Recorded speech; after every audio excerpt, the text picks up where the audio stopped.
আসসালামু আলাইকুম। নতুন একটা রেসিপিতে সবাইকে স্বাগতম। আশা করি সবাই ভালো আছেন। আমিও ভালো আছি আলহামদুলিল্লাহ। আজকে করে দেখাবো তালের মেরা পিঠা। এই জন্য আমি একটা প্যানে আগে থেকে জাল করে নেওয়া 1 কাপ থেকে একটু বেশি হবে তাল নিয়ে নিয়েছি। আর সাথে দিয়ে দিলাম আমি এখানে 1/2 কাপ পরিমাণ চিনি। আমার তালটা অনেক মিষ্টি ছিল, এই জন্য আমি চিনির পরিমাণটা একটু কম দিয়েছি। এরপরে দিয়ে দিলাম সামান্য একটু লবণ, দিয়ে এটা ভালো মতো মিশিয়ে নিয়েছি। চুলাটা ধরিয়ে দিলাম। আমার তালটা আগে থেকে জাল করা, এর সাথে আগে থেকে নারকেল দেওয়া ছিল। আর আমি তারপরে এখানে 1/2 কাপ পরিমাণ নারকেল কোরানো দিয়েছি। এই তালের মেরা পিঠার মধ্যে নারকেলের পরিমাণটা যত বেশি দিন ততই টেস্ট লাগবে। এরপরে আমি 3-4টা বলক তুলে নিয়েছি তালটাকে। তারপর এখানে আমি দিয়ে দিলাম 1.5 কাপ শুকনো চালের গুঁড়ো, দিয়ে চুলার আঁচটা একদম লো করে দিয়েছি। লো করে দিয়ে নেড়ে ছেড়ে আমি এটা খামিরটা তৈরি করে নেব। এরপরে ঢাকনা দিয়ে ঢেকে রাখবো। আমি একদম লো আছে ঢাকনা দিয়ে ঢেকে রেখেছি আমি 5 মিনিটের মতো। আর এখন দিয়ে দিলাম এখানে আমি দারুচিনি গুঁড়া। দারুচিনি গুঁড়াটা দিলে সুন্দর একটা গ্রান আসে, খেতে ভালো লাগে। এই যে ঢাকনা দিয়ে ঢেকে রেখেছি, তুলে দেখাচ্ছি আপনাদেরকে। এখন আমি এটা একটা বাটিতে ঢেলে নেব।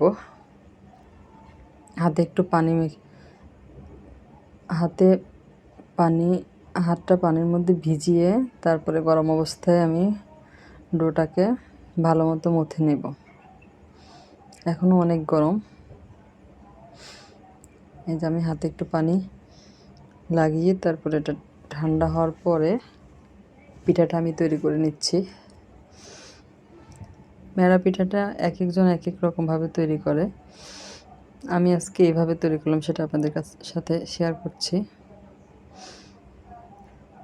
যারা আমার ভিডিওটাতে এখন একটা লাইক দিতে ভুলে গেছেন, তারা একটা লাইক দিয়ে ভিডিওটা শুরু করেন। এই যে এভাবে করলাম কিছু করলাম ওইভাবে।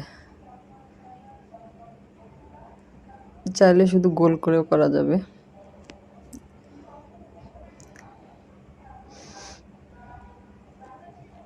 যারা আমার চ্যানেলে নতুন, আজকে প্রথম ভিডিও দেখছেন, তারা প্লিজ আমার চ্যানেলটা সাবস্ক্রাইব করে আমার পাশে থাকবেন। চ্যানেল সাবস্ক্রাইব করে পাশে থাকা বেল আইকনটা চেপে দেবেন, যাতে আমি পরবর্তীতে যত ভিডিও দিই তার নোটিফিকেশন সবার আগে আপনাদের কাছে পৌঁছায়। তারপর আমার সবগুলো পিঠা তৈরি করা হয়ে গিয়েছে। আমি রাইস কুকারের যে ভিতরের পাতিলটা আছে ওটার মধ্যে আমি পানি দিয়ে গ্যাসের চুলায় বসিয়ে দিয়েছি। আমি এটার মধ্যে পিঠাগুলো ভাপে দিব। পানি আমি বলক তুলে নিয়েছি। তারপরে যেটার মধ্যে ভাপে দিব ওটার মধ্যে আমি সবগুলো পিঠা দিয়ে দিচ্ছি, দেখতে পাচ্ছেন আপনারা। আর যারা ফেসবুক থেকে দেখছেন তারা প্লিজ আমার পেজে ফলো দিয়ে রাখবেন।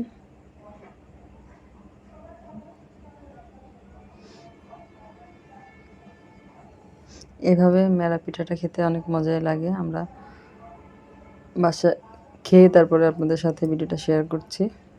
এই যে রাইস কুকারের পাতিলের ভিতরে পানিটা আমি বলক তুলে নিয়েছি, উপরে এটা দিয়ে দিলাম। এরপর এটা ঢাকনা দিয়ে ঢেকে দিয়েছি।